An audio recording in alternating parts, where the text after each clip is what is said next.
తోడైండు మీరు చేసే ఉద్యోగం ఉంది వ్యాపారం అందు ఆరోగ్యం మంచిగా ఉండాలి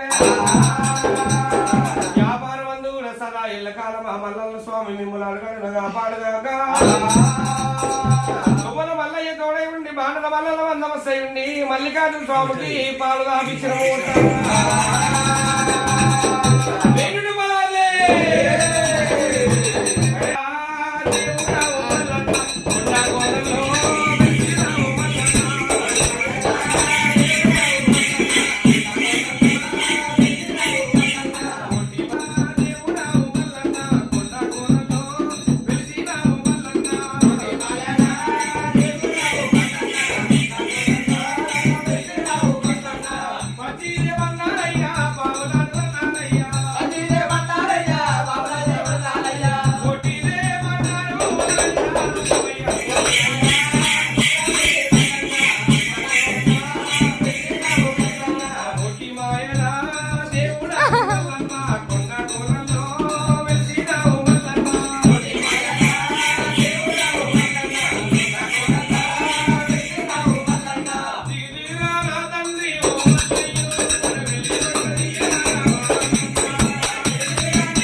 ఇప్పుడు